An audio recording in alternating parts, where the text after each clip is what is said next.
وظائف کے اندر کامیابی حاصل کرنے کا آسان طریقہ میں آپ کی خدمت میں پیش کر رہا ہوں۔ آخر کون سی ایسی وجوہات ہیں جس کی بنا پر ہم کامیاب نہیں ہوتے، اور کون سی ایسی وجہ ہے جس پر ہم عمل کرتے ہیں اور اس کے ان وظائف کے اندر 100% کامیابی ہمارا مقدر ہوتا ہے۔ بسم اللہ الرحمن الرحیم۔ السلام علیکم ورحمۃ اللہ وبرکاتہ۔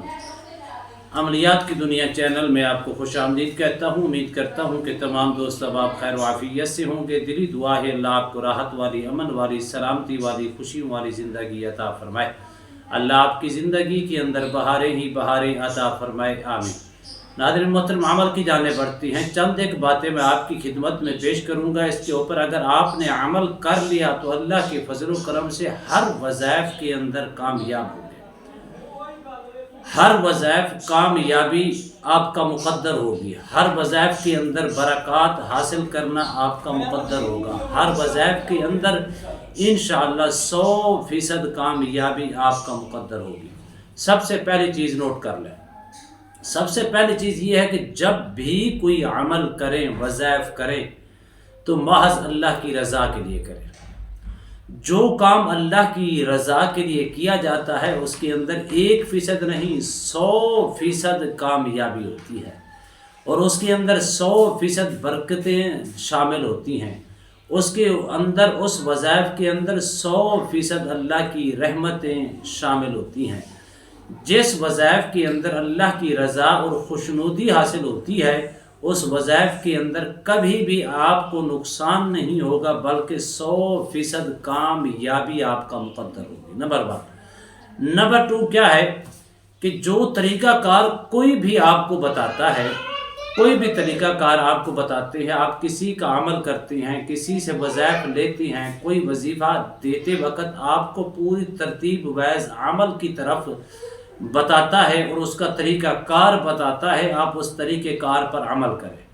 اکثر ناکامی کی وجہ یہ ہے کہ ہم طریقہ کار کو نہیں اپناتے اور طریقہ کار کے اوپر سمجھوتا نہیں کرتے، طریقہ کار کو فالو نہیں کرتے اور طریقہ کار کے مطابق عمل نہیں کرتے، جس کی وجہ سے ناکامی ہمارا مقدر ہوتی ہے۔ پہلی نمبر کیا؟ اللہ کی رضا۔ دوسری نمبر جو طریقہ کار جس کسی کا آپ عمل کر رہے ہیں اس کے طریقہ کار کو صحیح طریقے سے سمجھ کے پھر آپ نے اس کی طرف توجہ کر کے اجازت لے کے پھر عمل کریں گے تو اس کے اندر 100% کامیابی ہوگی۔ نمبر 3 کیا ہے؟ نمبر 3 یہ ہے کہ یقین کامل پیدا کر کے کیا کریں۔ یقین نہیں ہوتا۔ کتنے لوگ ایسی ہیں بے یقینی کی وجہ سے آج بھی وہ ناکام ہیں، شکوہ شکایت دوسروں پر کریں گے، فلاں عامل نے مجھے عمل دیا، میں ناکام ہو گیا۔ جب عمل ناکام ہوا، کامیاب تو کرنے والی ذات آپ کو اللہ رب العالمین کی ہے، جس کا آپ عمل کر رہے ہیں۔ جب آپ اس کے عمل کے اوپر اللہ کی رضا حاصل کرنے کے بعد یقین کامل کریں گے تو اس یقین کے ساتھ اس عمل کے اندر 100% کامیابی آپ کو نصیب ہوگی۔ وگرنہ ناکامی کی وجہ بے یقینی بھی ہے۔ یقین ہوگا تو عمل کے اندر کامیابی ہوگی، یقین ہوگا تو اس عمل کے اندر خیر و برکت ہوگی، یقین ہوگا تو اس عمل کے اندر بھلائی نظر آئے گی، یقین ہوگا تو اس عمل کے اندر دنیا میں بھی کامیابی ہے اور آخرت میں بھی کامیابی ہے۔ یقین۔ تیسرے نمبر پہ اپنے اندر یقین پیدا کریں۔ جب تک یقین پیدا نہیں کر سکتے آپ کامیاب نہیں ہو سکتے۔ نمبر 4 کیا ہے؟ وقت کی پابندی کیا کریں۔ اکثر لوگ وقت کی پابندی نہیں کرتے۔ ہاں، اگر آپ صبح شام اپنے وظائف کرتے ہیں، جو وظائف آپ اپنی مرضی سے کرتے ہیں، اللہ کی رضا حاصل کرنے کے لیے کرتے ہیں، جو ذکر اذکار آپ کرتے ہیں اس کا الگ معاملہ ہے۔ جو وظائف آپ کرتے ہیں عامل کامل بننے کے لیے، روحانیت حاصل کرنے کے لیے، جو وقت آپ کو بتایا جاتا ہے اس وقت کی پابندی کرنا آپ کے اوپر لازم ہے۔ اگر وقت کی پابندی بتائی گئی ہے رات کو، تو رات کا وقت جو ٹائم مقرر کریں اسی ٹائم کے اوپر وہ عمل کریں، پھر اس ٹائم کے آگے پیچھے نہ کریں۔ جب آپ وقت کی پابندی کریں گے، ترتیب ویز کریں گے، تو اللہ کے فضل و کرم سے کسی نے صبح کا بتایا تو صبح کے ٹائم کریں، جو ٹائم دیا گیا ہے اسی ٹائم کے اوپر کریں، شام کا وقت ہے تو شام کے وقت کریں، جو وظائف دیے گئے ہیں ان کو صرف اپنے مقررہ وقت پر کریں گے تو اس سے آپ کو فائدہ ہوگا۔ نمبر 5 کیا ہے کہ تلفظ درست کر کے پڑھا کریں۔ کتنے لوگ حضرت ایسی ہیں جن کے تلفظ درست نہیں ہیں، کتنے لوگ ایسے ہیں جن کو صحیح طریقے سے پڑھنا نہیں آتا، حتیٰ کہ وہ سورہ مزمل شریف کا چلہ کر رہے ہوتے ہیں لیکن ان کو یہ بھی نہیں پتا کہ یا ایھا المزمل کون سے لفظ کے اوپر زبر ہے اور کون سے لفظ کے اوپر پیش ہے، کون سے لفظ کے اوپر تنوین ہے، کون سے لفظ کے اوپر شد ہے، کون سے لفظ کے اوپر مد ہے۔ جب آپ درستگی کے ساتھ، تلفظ کے ساتھ، صحیح معنوں کے ساتھ پڑھیں گے، غلطی نہیں کریں گے تو اس کے اندر بھی آپ کو کامیابی ملے گی۔